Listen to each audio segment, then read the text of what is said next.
Hi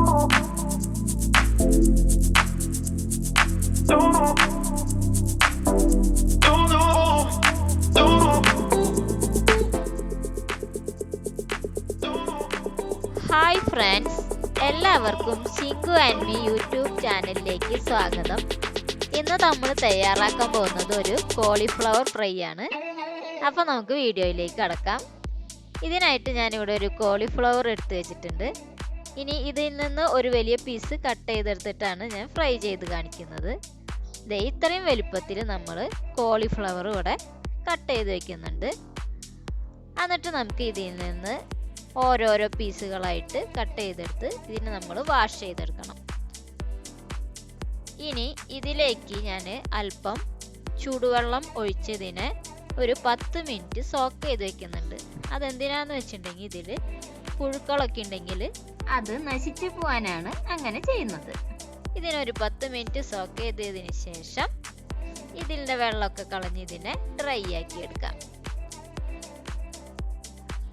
ഇനി നമുക്ക് fry ചെയ്യാനുള്ള ബാറ്റർ തയ്യാറാക്കി എടുക്കാം. അതിനായി ഞാനൊരു ബൗളിലേക്ക് 4 ടേബിൾ സ്പൂൺ കടലമാവാണ് ആഡ് ചെയ്ത് കൊടുക്കുന്നത്. അങ്ങനെ നമുക്കിതിലേക്ക് 4 ടേബിൾ സ്പൂൺ കടലമാവ് ആഡ് ചെയ്തതിന് ശേഷം 4 ടീസ്പൂൺ കോൺഫ്ലോർ ആണ് ആഡ് ചെയ്യുന്നത്. പിന്നെ ഇതിലേക്ക് 2 ടീസ്പൂൺ അരിപ്പൊടിയും 1 ടീസ്പൂൺ മുളക് പൊടിയും ആഡ് ചെയ്ത് കൊടുക്കുന്നുണ്ട്. പിന്നെ ഇതിലേക്ക് 1/2 ടീസ്പൂൺ ഗരം മസാലയും 1 teaspoon ginger garlic paste, 1/4 teaspoon കായത്തിൻ്റെ പൊടി, പിന്നെ നമ്മുടെ മെയിനായിട്ടുള്ള 1/2 ടീസ്പൂൺ സാൾട്ട്, ഇതൊക്കെ ആഡ് ചെയ്ത് കൊടുത്ത് നല്ലവണ്ണം മിക്സ് ചെയ്തെടുക്കണം. അങ്ങനെ നമുക്ക് ഇതിനെ നല്ലവണ്ണം മിക്സ് ചെയ്തെടുക്കണം.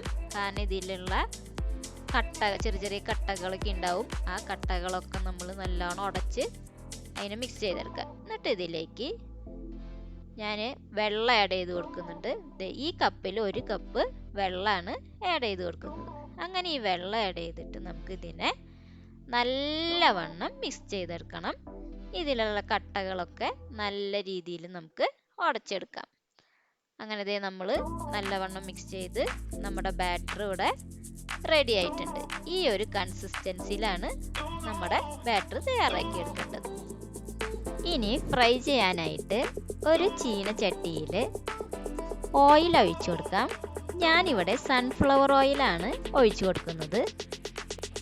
ഇനി ഓയിൽ ചൂടായിട്ടുണ്ടോ എന്നറിയാനായിട്ട് ഒരു ഡ്രോപ്പ് ബാറ്റർ നമുക്ക് ഇതിലേക്ക് ഒഴിച്ചു കൊടുക്കാം.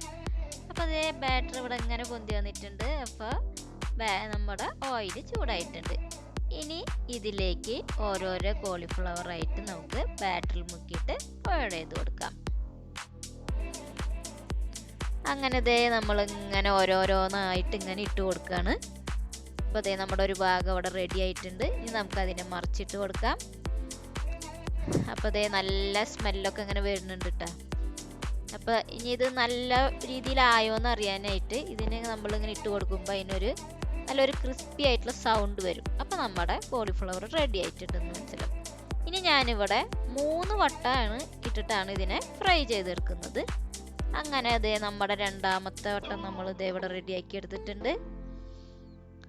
അപ്പോൾ അതും നമ്മൾ ഇട്ട് കൊടുക്കാം. ഇനി മൂന്നാമത്തേൽ നമ്മൾ ഇത്തിരി കറിവേപ്പില ആഡ് ചെയ്ത് കൊടുക്കുന്നുണ്ട്. അപ്പോൾ ഇത് നല്ലോണം ഗാർണിഷ് ചെയ്തെടുക്കാനായിട്ടാണ് കറിവേപ്പിലയും കൂടി. പിന്നെ കറിവേപ്പിലയുടെ ആ സ്മെല്ലും കൂടി ആകുമ്പോൾ നമ്മുടെ കോളിഫ്ലവർ ഫ്രൈക്ക് ടേസ്റ്റ് കൂടും. അപ്പോൾ നമ്മുടെ ഫ്രൈ ഇവിടെ റെഡി ആയിട്ടുണ്ട്. നമ്മുടെ വീട്ടിൽ ഗസ്റ്റുകളൊക്കെ വരുമ്പോൾ കൊടുക്കാൻ പറ്റിയ നല്ലൊരു സ്നാക്ക് ഐറ്റമാണ്. നിങ്ങളെല്ലാവരും ട്രൈ ചെയ്ത് നോക്കണം. നിങ്ങളുടെ അഭിപ്രായങ്ങൾ അറിയിക്കണം. അപ്പം പിന്നെ കാണാം. ബൈ.